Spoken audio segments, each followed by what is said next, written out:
Welcome back to the Moa Noah Podcast, everybody, where we talk about health and fitness, mindset and community.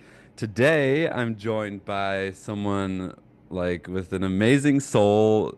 Her music has this rare quality, like it's always like I've heard it before or it's always been with me, and I don't know why. And I hope we can get a little bit into that today. I had the joy of sharing breath, ice, nature walks and some sauna up in snowy northern Michigan with this amazing woman. She's a singer, a songwriter, and a beautiful presence. I really enjoyed being around her, and I've been wanting to get to know her a little bit better ever since we met. And I just wanted to say thank you for making time for me. Welcome to the podcast, May Erlewine. Thank you, Noah. So happy to see your face again after Yeah, such a wonderful time together, and so yeah. glad to be here. It's almost 2 years ago, I think, or I like was this. thinking about that last night. I was like, Yeah. wait, was that 2 years ago? I kept trying to make it one, but there's been a New Year's in between, There so has been a New Year's in between, and I have another child in between. yeah. It's been a wild ride. I also wish that this wasn't digital so I could give you a big hug, but hopefully we'll be able to see each other soon. I Yeah, feel I hope like so.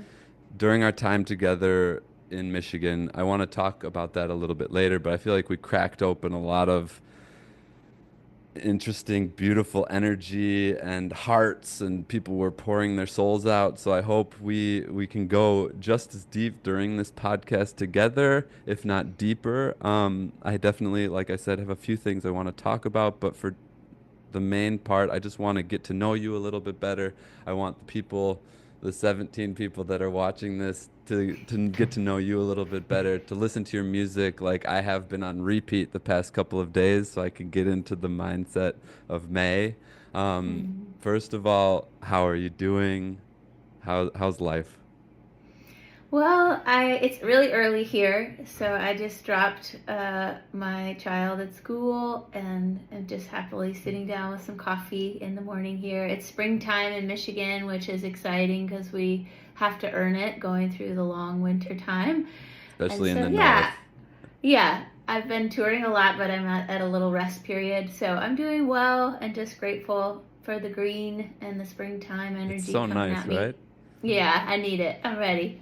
It's almost like I don't know if you go on Instagram or if your algorithm shows you these kinds of things, but I feel like mine has been showing me all of these things like actually springtime should be when New Year's is. It's like this beautiful time of new start and freshness and the air is different. So Yeah. Yeah, I so feel that. It feels more of like the rebirth than New Year's is still such a dark time of the exactly. quiet, dark, reflective Yeah. months. Yeah, maybe that we need that too. Who knows? But hmm you mentioned you were on tour. Where were you off to the past weeks or months? How long was it? Yeah, I mean, I travel for about a week and then I come home and am with my child for about a week. So it's always a little back and forth, two different lives. But I just released my new record that Theo Katzman produced. So I was touring the record with the full band. So that was April, was a pretty full month of touring, Yeah. mostly in the Midwest. But I just got back from a little stint out east. And yeah, over the winter I was traveling and performing a lot too. So it's been really fun. It's fun to get the new music out there. Yeah. How did like well, I'll come back to it, but I definitely want to know what it feels like putting something out there and all of that. But first of all, before we get into that kind of stuff, let's take another slight step back into, I mean, you've done lots of interviews in the past, so we don't need to spend a lot of time. If people are interested, they can listen to those interviews and those podcasts.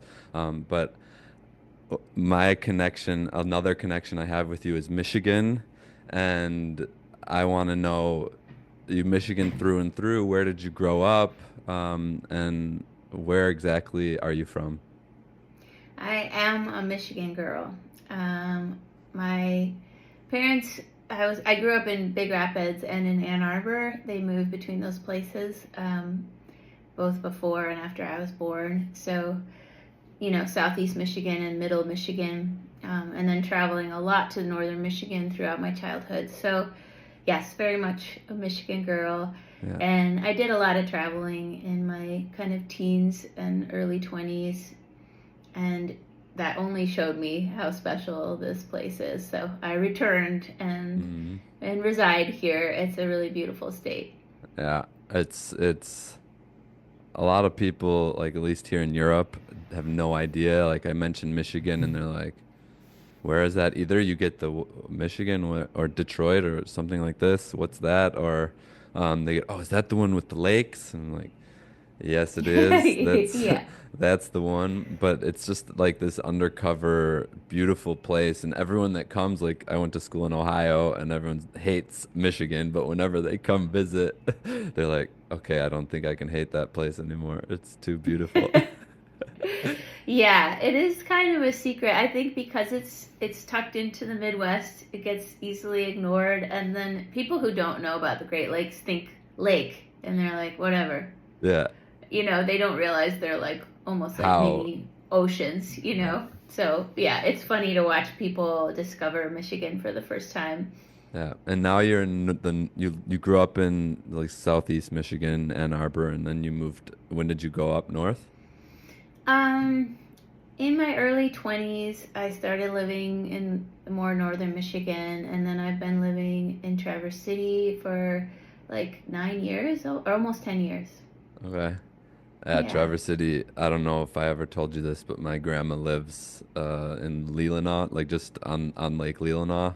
So Traverse Aw. City, Leland is like this place that I wish I could always go back to. Well, I know I can always go back to, but I wish that I could have a place there for myself because it's like I have all of my childhood memories of going up north, being with grandma and grandpa and on the lake, and it's very special, which is why that time with you and Theo was so special, coming back and reconnecting.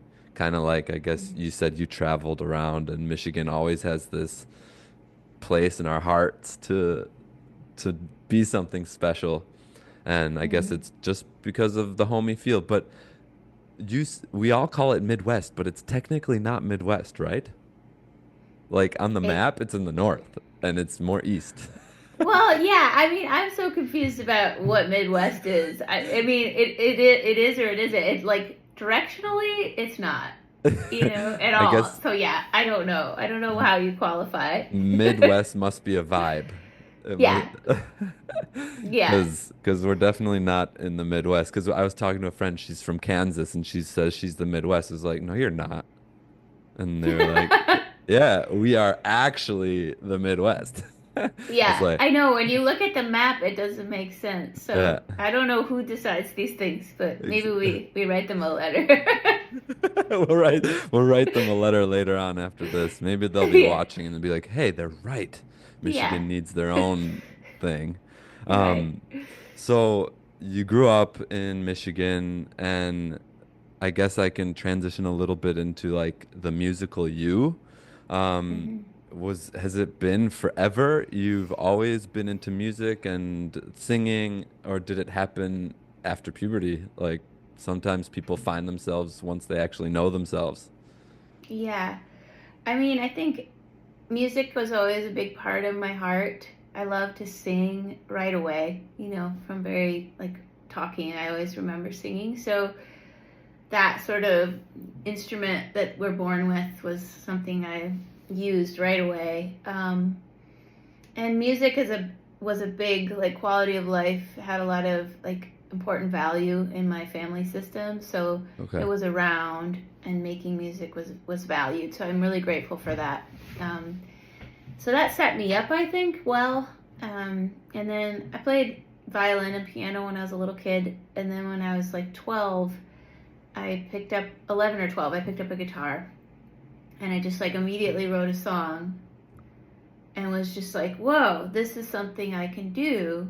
Yeah. And it felt just like, oh, this is everything makes sense now.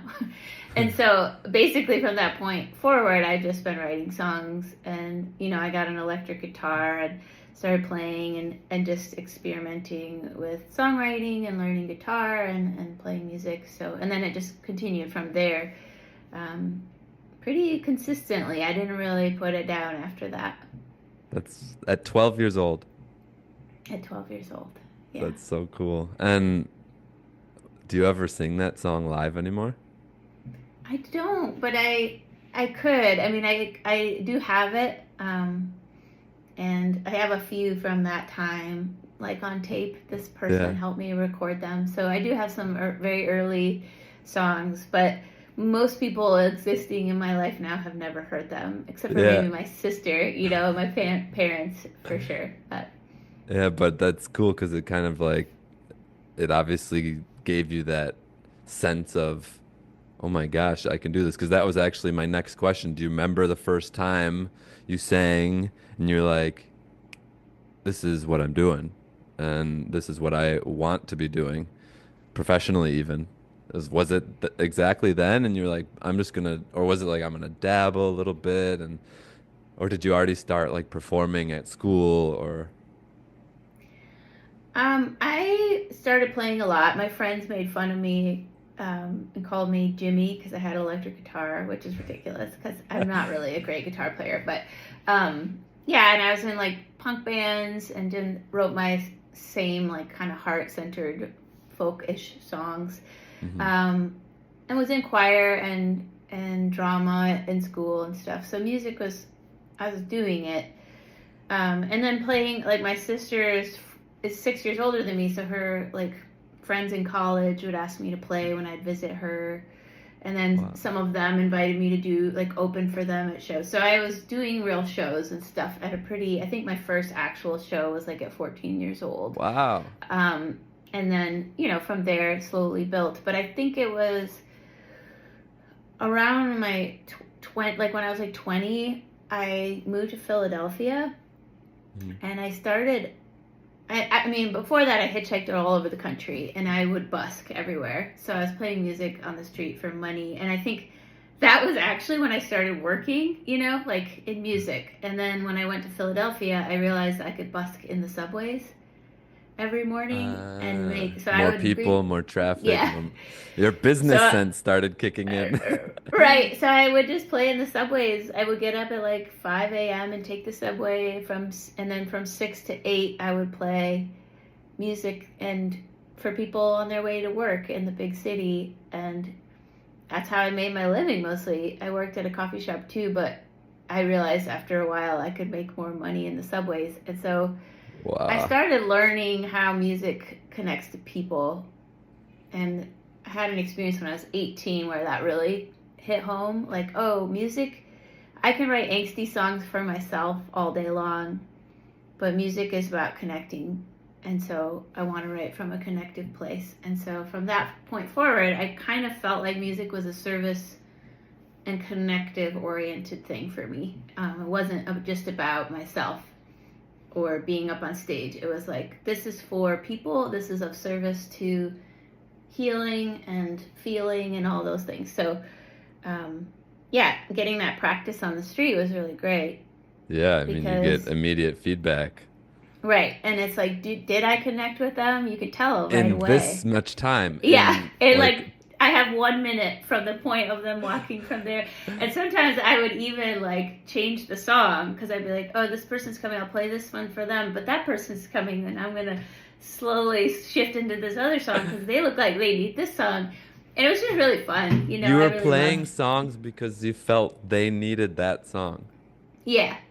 Oh, that's so It was so fun because you could see their faces change. Even if they didn't look at me, it was like, music, it does that. It had nothing to do with me. It's just that's what music does for people, and what a beautiful thing to be of service to. You know, it's like I was literally just before I was with a friend. We're working on a little project together, and he's a musician as well.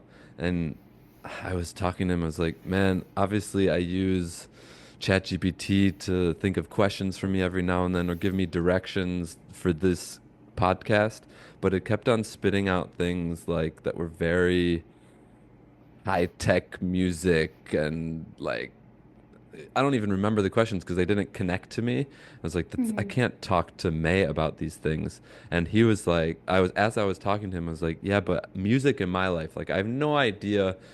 I have a little bit of idea, like CBA, like the keys on a piano, but music to me is a connection to sports, like how we connect to each other during a workout. And the music to help keep us moving. Music to me is when I'm in a bad mood, I turn on a song to pick me up, and the way you say that, it's like, okay, she has cracked the code from the inside. Like I'm listening to it from the outside, and like I need to find the songs, but you have this like superpower to look at someone and start playing just to change their life. That's amazing. Like hats off to you. Like thank you for figuring that out. And this is kind of a nice place to maybe transition because we're talking about connection. We're talking about opening our hearts to maybe talk a little bit about our experience together in Northern Michigan. Yeah. Um, because that to me was I came because Theo and I connected really well on a trip in Europe. And he was like, Noah, come over to Michigan. I've got a few friends. We're going to do a very intimate, small thing, put together your program, and let's do some Wim Hof stuff, getting in the cold water, doing breathing and talk and just getting fully connected from a different point of view. And I wanted to just ask you, like, do you have any memories from that experience that still stick out to you? Oh, yeah. I mean, I think, first of all, like, Theo is a musician, songwriter that we both admire and love, and friend to both of us. And one of the things I love about Theo is how he's all in. And it's like he's all in with music, but as if you have the fortune to get to know him, he's all in with everything. And His so, friendship, his yeah. eating, everything. Yeah. And so when he started getting into Wim Hof, it was all in for him, and it was a big shift. And just like he's a seeker, a big time seeker to enrich his heart and to show up in the world, for the better all the time, for the better. And so I just wanted to kind of set that, sort of preface for him calling me and being like, hey, I'm doing this weekend and I know you're into the ice, because Theo and I had a really challenging, one of the hardest times of my life, and I called him and I said, I'm having so much anxiety, I feel like I can't function, like what do you do? Because I know once, like he told me once that he had some anxiety stuff, and I was like, what do you do? And he's like, I'm coming over, we're getting in the bay. And this was like February. And so he came over and he laid me down on the floor. We did the breath work together. He walked me through it. I think we listened to one of the recordings. Maybe it was even one of yours. Yeah. And we drove to the bay, which is very close to my house. And it was like, he took the temperature. It was like 39, I think, that day. Like 5 or 6 degrees Celsius, I think. Yeah, and there was ice. Very And cold. I was terrified. And I was like, I feel so scared. He's like, that's normal. So we went in the bay together, and it was my first time ever doing this. You went And in the bay for your first time ever going cold. Like, had you ever cold showered before? just, very If you minimally, had to, yeah. But yeah, like 30 seconds on and off or whatever, like that people do. And so this was like the first time going through the process of feeling the pain and having to accept it. And we just like held hands and stared each other in the eye, and I stayed in for like 5 minutes. And it was just one of the most profound moments of my life. And I felt my whole body for the first time in like months be at peace. Yeah. And I was like, wow. So I just wanted to share that was kind of what led me to being interested in the ice at all, Okay. was Yeah. Theo's passion and also his generosity with sharing that moment with me. Yeah. So when he told me you were coming to the weekend at his place, I was like, again, terrified Yeah. and excited. And so I was like, yes. And it's very rare for me to have that kind of time where I'm not working and not having my child. So, yeah, so I set aside the time and we got to meet in the woods of northern Michigan, Manistee National Forest. Yeah. And I got to meet Noah. And it was my first real deal experience of being walked through all of the, principles and by someone who's practiced it for so long and so extensively. So it was, I remember being fully challenged every day. Different parts of my fear, different parts of my ability to navigate pain, and just like it cracked me open every day. And yet one of the coolest parts was because of your leadership and just your warmth and humor, I felt totally safe doing those things, which I think is a really unique experience, to have to go beyond your threshold, but to feel completely held and safe in doing that. I think, at least for me, usually we're pushed beyond our threshold and we feel trauma or we feel scared. And so this was such a healthy way to say, oh, I can go beyond a threshold and feel safe and feel, I don't know if control is the right word, but like some sense of I'm okay. Yeah. And I think for the psychological self, that what a gift to know that even when you're in a tumultuous situation, that you can find a way to be okay. And so I don't know if that answered your question. That was very long, but it was very special to me, the whole experience.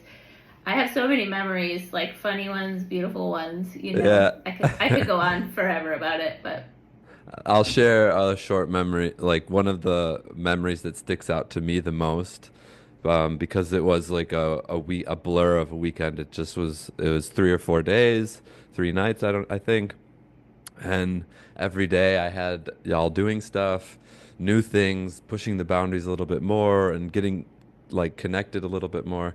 But my memory that sticks out to me the most, I don't know if you'll remember it, but we were all sitting in the living room and you sat down at the piano and we were just chatting, and then you started playing some notes, and I was already like, oh my gosh, this is insane.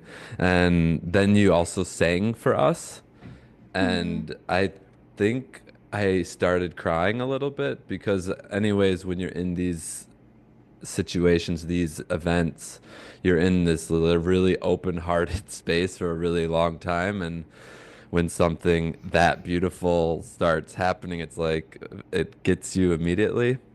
And I knew, like, at that moment, it was like, wow, I am among, I guess, without a lack of words right now. It was this, I knew I was around extremely next level people because it was so natural to you, but it hit my soul in such a deep way with something so simple. And your voice, I was like, oh my God, I need to look this, like I had no idea who was coming. So yeah, totally. I had to look you up. It's like, oh my gosh, this is wow. Yeah, thank you. And then Tyler started talking, and because I don't feel that connected to the musical world other than using it for getting people's heart rates up and moving. But I remember you playing notes on the piano and me asking him what note is it, and he just closes his eyes and he's like C minor or what I don't know the scales, but Yeah. is that it? Does that note even exist? Well, sort of. Yeah, you're Yeah. good.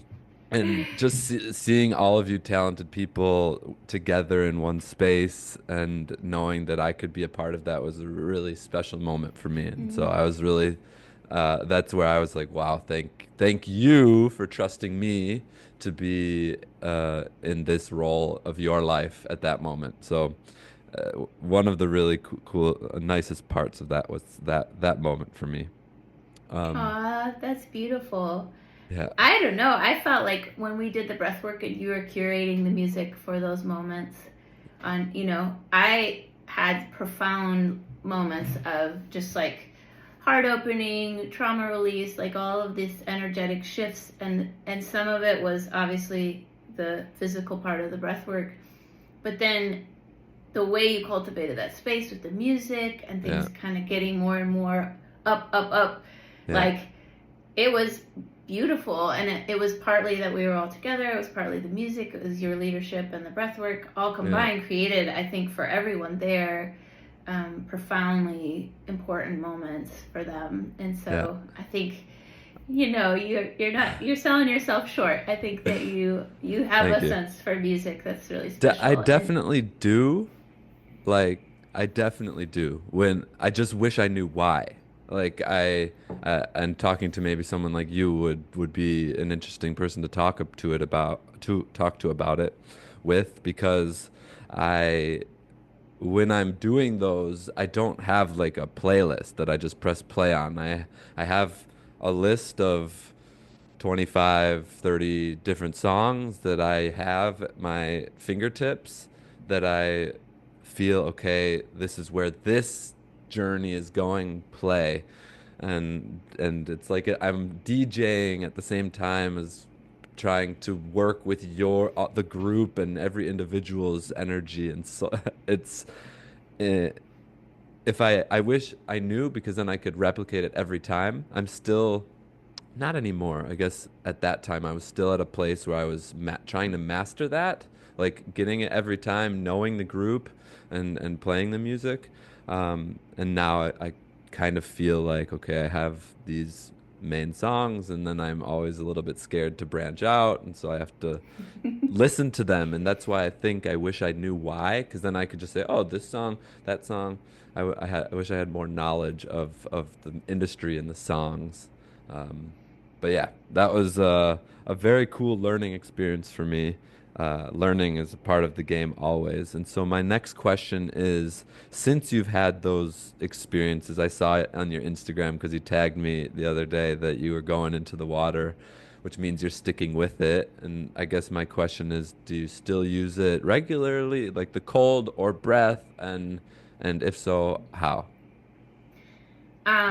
This winter was a weird one for me where I wasn't out and in my body as much as I normally am. So that was actually the first time that I've gone in a while.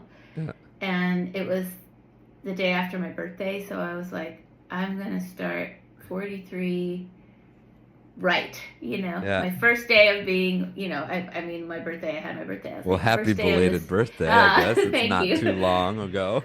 Yeah, no. And so I was like, I got to go in the bay. And also it's going to get warmer here. So I want to go in while it's still actually cold. And, I get to have the benefits and experience it. So, but yeah, it's definitely a friend to me. It's a place I know where I can go to check in with myself. It's a place I can go to quell anxiety. And I listened to a podcast recently where they were talking to an Indigenous person, and she was sharing about how when we disassociate, we become disembodied almost outside of the body, so we have trauma, we leave the body, and how our sense of belonging is all connected to our physical selves of being in body, being with earth. And so I think the cold and being in the water in that way is a good way to become empowered and back in our body. And when we do that, we remember that we're connected to everything, we belong, which is the biggest human fear, right? Is not belonging. And so I thought that was interesting, just like the cold being like an immediate way to be in body. Wow. You're kind of forced to be. Yeah. Whether you like it or not. And so I feel like that's such a gift and have access to an immediate connector like that. And so I definitely use it in my life, whether or not I'm doing it every day. I go through spells of that too. I do cold shower every day, and Theo has said that my shower is one of the coldest ones he's ever been in. Nice. And so, so I do that at the end of my showers most of the time, which keeps me connected to that space. And the breath work is incredible, even if you're not doing the cold, as you know. It's like it's also an anxiety reducer, Yeah. a body connector. It gives you so much energy. So the breath work is something I'm like, okay, you have 5 minutes, no excuses. Nice. Just like lay down and do the breath work. And when I do that, that's the most regular part, I think. That and the little cold showers. Yeah. But yeah, going in, it's a commitment. It takes some time. And, in the summer, I like to jump in on my runs. Yeah, Like you cool. said, do it in the middle. And then keep Yes. going, And so, Yes. yeah, I like to have it be present in my life. And I do feel like it's such a wonderful resource, Yeah. an And option. it's a great tool. And Yeah. whether it's like you said every day or once a month or once a year, it's there and you have it and it's just a breath. Um, Hmm. and do you use it? Have you ever used it to get into like a mindset in your creative world, like becoming creative or centering yourself? Like for me, if I want to center myself before a workout, like I want this workout is for a big company or a new group. I want to make sure I hit my times right and know that people are in the right energy. Take a few breaths, get myself here rather than here, and then I know I'm good to go. Do you ever use that in your creative process? That's Or nature generally?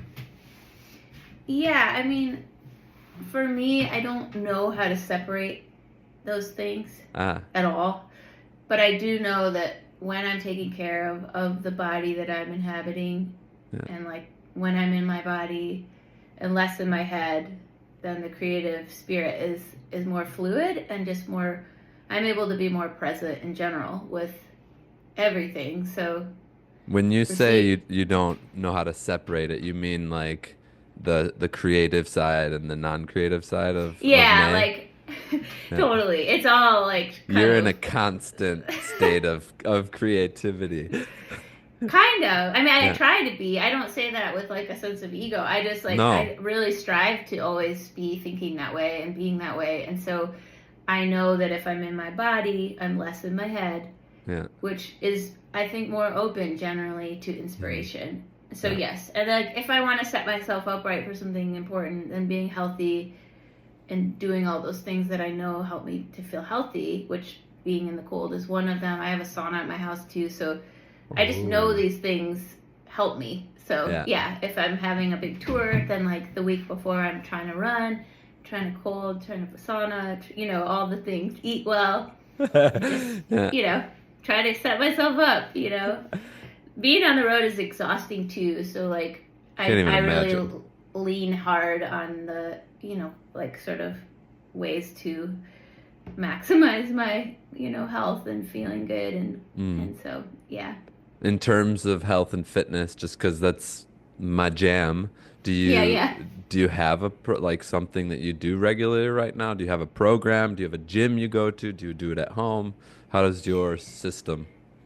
I run almost every day. Not Okay. super far, but like a mile and a half to 3 miles usually. Yeah. Because I'm always watching my cortisol too. Uh, Like don't and then I do just like a lot of like Pilates like YouTubes that I found. I have a whole playlist of my favorite yeah. like strength building routines. And since I travel so much, having a gym or anything like that just like doesn't end up being functional and I end up feeling defeated. So I just like have empowered myself to do it at home or do it on the Yeah. road. And so Yeah.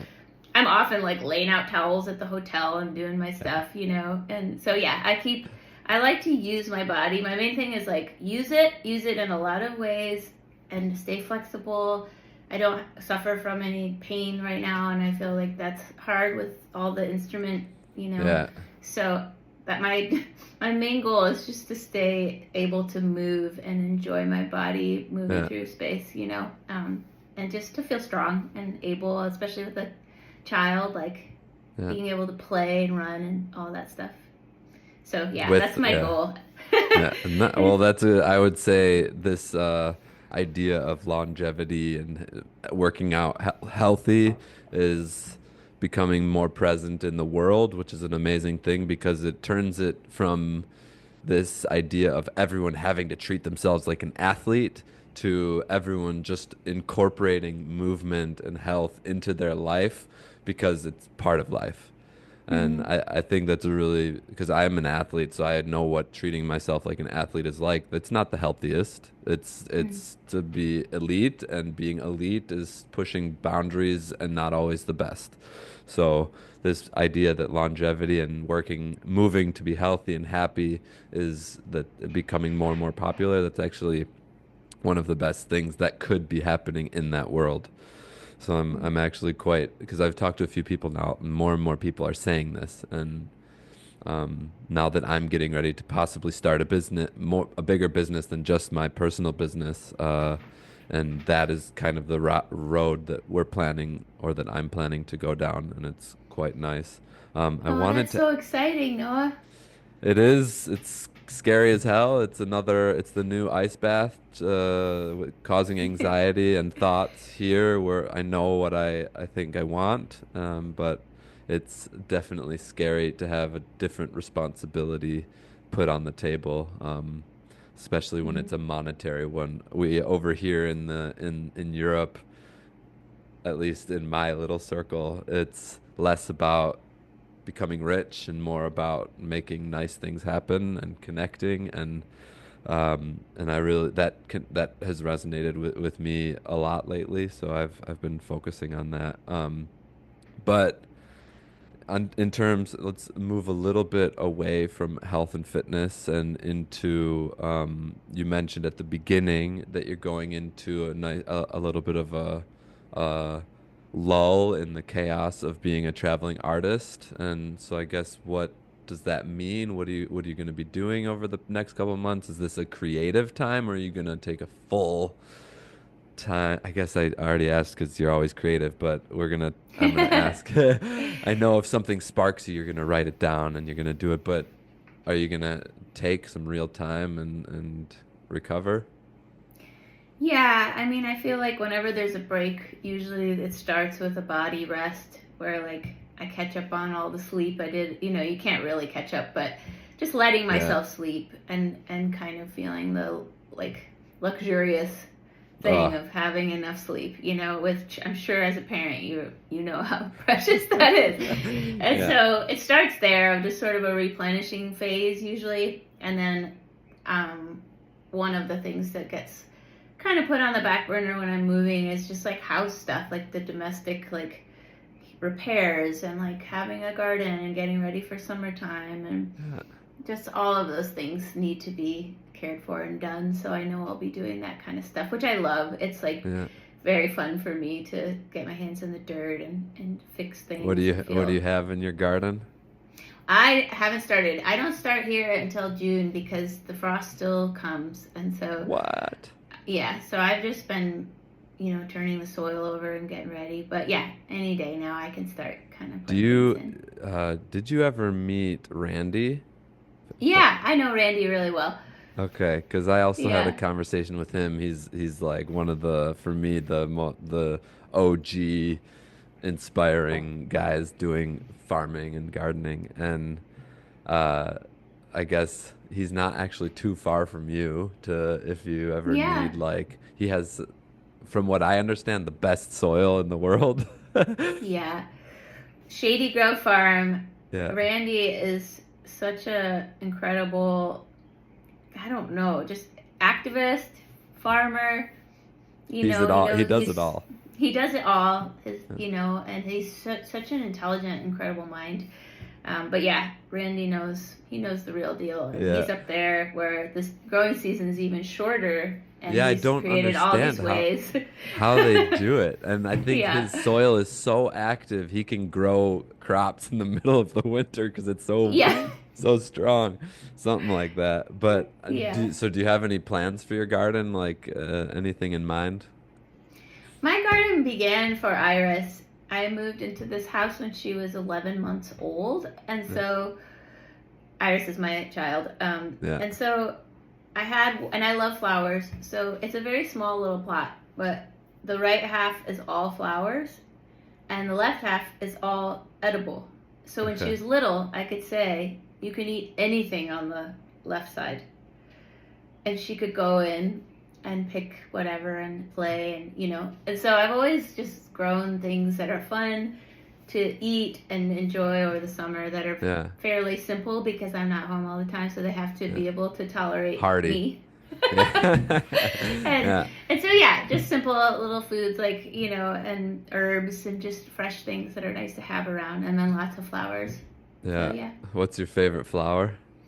I love peonies. Okay. They're so beautiful. They're very short. They don't last very long, but I have a bunch of those, and I have roses, and those are some of my favorites. But I do love zinnias because they grow all summer and they just keep producing, and they're so bright and hardy and cool looking. And cosmos are beautiful. Yeah, I'm a flower my geek. mom is like she's a gardener through and through. And so I grew up and as well, just like your daughter, going outside, looking at what's in the garden, lettuce, tomatoes, broccoli, rhubarb at some point. It's all different seasons, but it's her favorite flower has become the dahlia Oh yeah, dahlias. because They're wild. there's so many different types, and whenever she's the cutest little lady, she comes in, she's got this flower as big as her face, and it's bright pink or purple, and those are crazy. Those are very interesting plants. Yeah, they have so much character, and then Yeah. they're so interesting because you have to take the roots inside over the winter and then bring them back. Like they're pretty magical, and it's quite a process. So that's cool that she does that. I think it's interesting through this podcast. The plan was just to chit chat about a little bit of things here and there, but also to get to know you a little bit better. And from what I'm taking now, you say like Theo does a little bit of everything. Randy is this all around guy, but I think you should also put a hand on like slap your shoulder, and you can do a little bit you're a mom, you're growing stuff in your garden, you're a talented artist, you're doing all these really cool things. So I don't know if you ever have the chance to give yourself props, but you definitely should. And there's one thing that I definitely wanted to talk about still, and it was this. I heard it on the stateside interview that you did about these bracelet projects that you do. Can you please give me a little bit of background, also the people listening and watching, a little bit of background to what I'm talking about, and then I'll ask some questions. Yeah, thank you so much, Noah, for the kind words and also for shining some light on this project. It's really important to me. So I wrote a poem for Theo. Since we know him, I can tell you that, and about him being a tender badass.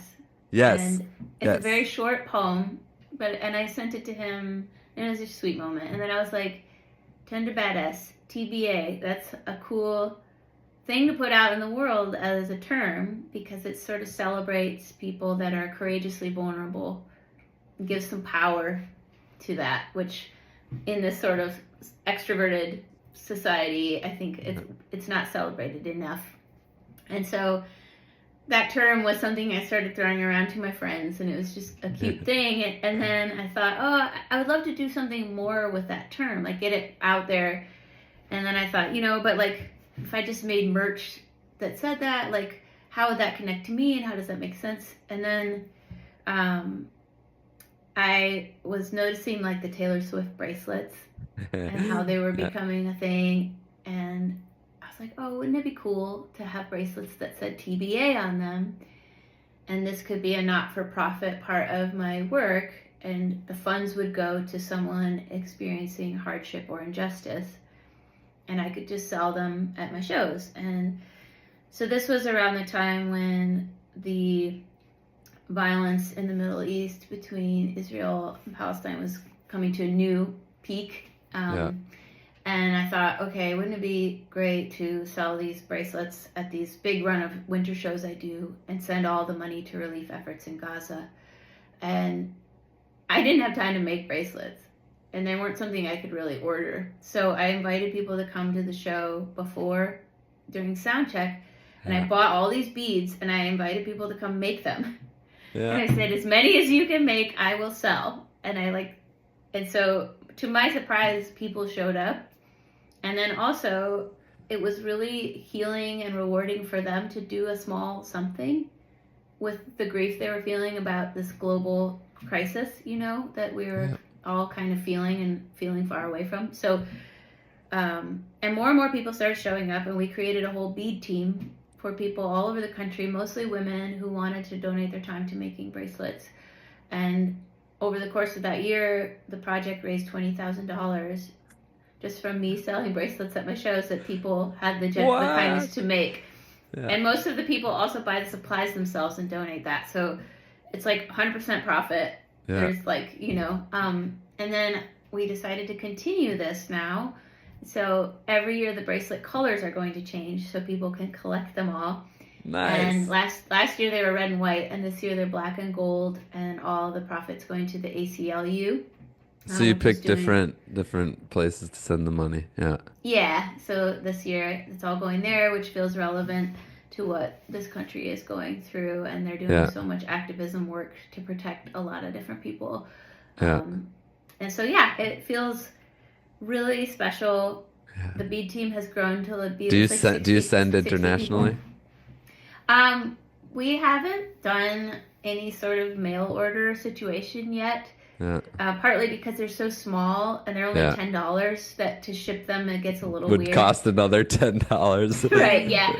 And so, it doesn't make fundraising sense actually, so we usually just send people to donate, Or maybe we can figure out a way to bring your TBA over here. I mean, maybe I can help get involved, because when I heard that, there was not only because it's a cool project, it resonated with me because doing the cold, doing the breath, going into those situations almost helps curate this being of being a tender badass. You have to go in, that makes you badass, but you also have to endure these feelings that come up and the pain, and then afterwards the thoughts in your mind, and it makes you this really, I don't know what I called it in one of this last interviews, but it was basically a synonym for tender badass. And maybe after this podcast we chat and I can figure out a way to somehow get involved and do something over here so that it becomes international and worldwide in another way, because the money can be sent, but the audience can grow. Oh, that would be really exciting. Yeah. I've been just careful that the intention is kept, and so I would feel totally great working with you to spread this mission, because I know you understand it, and it does totally go with the ice, the surrender and the badassness, it's like, it makes perfect sense. I want to be I want to be able to label myself as a tender badass, and the only way to do that is to have a bracelet, I think. You definitely are. But I can send you one for sure. But we should talk. I would love that if it works out. I have a lot of them right now. I'll have my mom. I'll be seeing my family in a few weeks, and she's in Michigan. So I'll have my mom send you some money and get a few bracelets, and she'll bring them over to me where we're meeting up, and we're going to Yellowstone. So, I'll see her in LA, but my little family is going to be in Yellowstone soon. So, amazing. Yeah. Lots of stuff going on. And do you have anything coming up in the very near future? Like, I know you said it's a downtime, but obviously there's probably something coming in the end of the summer or this summer. Do you have any big concerts or events or international things that might come over here? Well, I'm trying to figure out my next trip to Europe, so working on that. Nothing set in stone yet. This summer I'm touring mostly with Packy Lundholm on guitar, who also plays with Theo. I'm very excited. We have a duo that we perform as, and it's really sweet. Have a pretty big local gig at Interlaken, which is a big deal for me. It's my first show there. I'm playing with my friend Joshua Davis, and Packy will be there with me as well. Interlaken is a musical camp, isn't it? Yeah, it's a school. It's arts. Yeah, musical arts education, and they have a lot of of acts there throughout the year, but this will be my first official show that I'm doing Wow. there, which is a big honor for me. It's a huge institution here in Northern Michigan. I'm releasing a single actually tomorrow, Yeah. which this probably will come out, I don't know when This will after come out this, in a but couple of weeks. Yeah. yeah. But the single is inspired by another TBA, Cheryl Strayed, who is an author that I admire, and we did a podcast together that was just released, and a single related to our talk that I recorded with Theo. So that's coming out tomorrow. It's called We Are the Solid. So probably by the time this comes out, you'll be able to listen to it. Yes. And it's titled after a piece by Cheryl Strayed, We Are the Solid, and it's about overcoming it's about healing and overcoming trauma. And so the song is related to her piece and related to a lot of things you and I work on. So Yeah. yeah. Amazing. But yeah, those are my two big things probably right now. Yeah. And you mentioned maybe Europe, so that could be on the list this year or It would probably be early next year is what we're looking at right now. okay. So hopefully, Well, yeah. I will definitely, hopefully it's not too far away. If it's not too far away, I'll try and plan it in. It's really exciting, and I just want to say it again from the bottom of my heart. Thank you so much for coming on the podcast with me and spending time and of your valuable recovery time talking to me. Um, is there anything that we forgot to talk about or left out that you kind of want to share? um, Gosh, I mean, I think I just feel grateful that we got to have this conversation. And I'm truly grateful for the work that you're doing in the world. It was profoundly meaningful to my life. And you're holding such a deep place for a lot of people. And that's not easy to do with so much tenderness and care. So you definitely are a TBA, 100%. And, Yes. and you know, just as you shared with me to pat myself on the back, I hope you're doing that because you're also a parent and showing up in Yeah. so many ways. So thank you, Noah, for being you and for what you're doing in the world. It matters. Thank you, May. I appreciate that a lot. Everybody, um, go check out May's website or Instagram and give her some love. Spotify. I don't know what the best place is to see or get your stuff, but I definitely was on Spotify for the past couple days, soaking it in, and we'll definitely keep going. I appreciate you. Have an amazing rest of your day, and I'm sure we'll talk again soon. Appreciate you too. Thanks, Noah. Bye. Thanks for Bye. listening, everybody. Bye bye. Woohoo!